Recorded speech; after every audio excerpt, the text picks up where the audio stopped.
mohon doa dari untuk suami dan anaknya, semoga mendapat hidayah. Oke, mudah-mudahan suami dan anak-anaknya mendapat hidayah dari Allah. Sebetulnya hidayah itu sudah ada. Hidayah itu sudah Allah turunkan. Ada di kanan kiri kita, depan belakang kita, ada di sekitaran kita.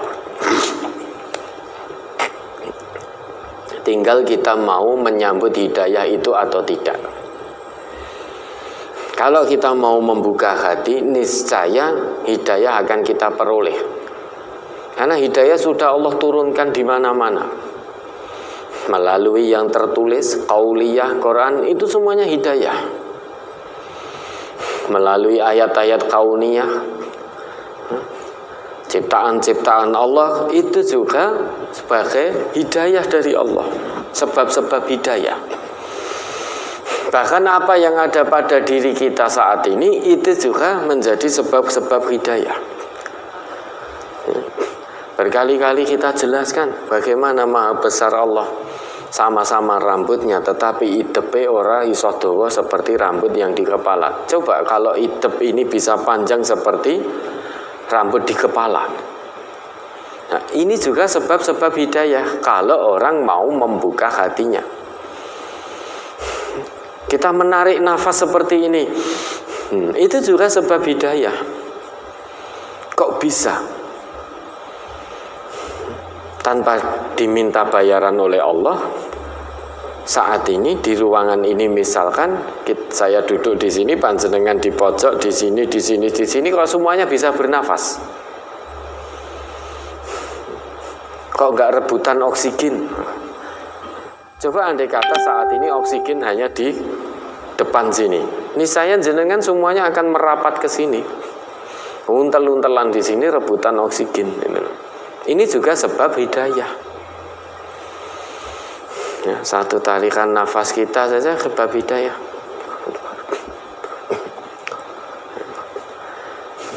Andai kata kita mau membuka hati kita, wes ndak usah jauh-jauh.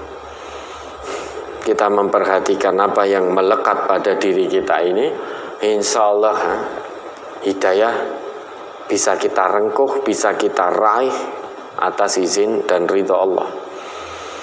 Hidayah kok bukannya belum turun, sudah turun, di mana-mana sudah ada sebab-sebab hidayah. Tinggal kita mau atau tidak. Ya, terus selain di rutin istiqomah memberikan nasihat, ajakan kepada kebaikan, ajakan kepada Allah dan Rasul, terus doakan suami dan anak-anaknya dengan doa yang baik. Mohon petunjuk kepada Allah, bimbingan Allah, mudah-mudahan Allah berkenan membuka hati suami dan anak-anaknya, sehingga suami dan anak-anaknya bisa mendapatkan hidayah, merengkuh hidayah yang sudah Allah turunkan dan atas izin serta ridho dari Allah. Kewajiban kita hanya mengajak dan mendoakan. Terlepas apakah nanti yang bersangkutan menjawab ajakan kita, sehingga kemudian hatinya terbuka, mau bermuhasabah, merenung betul, sehingga betul-betul mau kembali kepada Allah, atau tidak, sudah bukan urusan kita. Namun kewajiban kita mengajak dan mendoakan, menyampaikan dan mendoakan. Diterima atau tidak oleh keluarga kita, itu urusan Allah dan urusan pribadinya tadi. Kewajiban Rasul itu hanya menyampaikan, wa ma'ala rasulina illal balagul mubin, kata Allah begitu.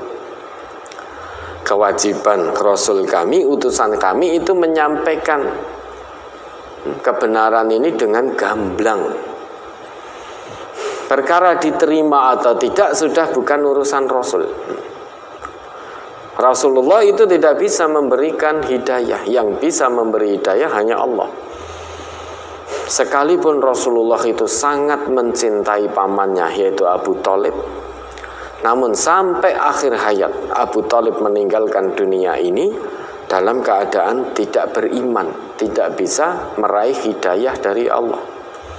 Padahal itu paman Nabi, sangat dicintai oleh Nabi, yang melindungi Nabi dari serangan-serangan, gangguan-gangguan kafir Quraisy. Itu Abu Thalib. Sampai akhir hayatnya tetap tidak dalam keadaan mendapat hidayah dari Allah. Nabi sedih. Padahal itu Nabi. Bahkan meninggalnya pun ditunggu oleh Nabi itu. Sampai last minute, detik terakhir, ternyata Nabi tidak bisa memberikan hidayah kepada pamannya. Ini berarti hidayah mutlak, hubungan seseorang dengan Allah. Kewajiban kita hanya menyampaikan kebenaran. Setelah itu mendoakan, mengajak, menyampaikan, mendoakan, mengajak, menyampaikan, mendoakan.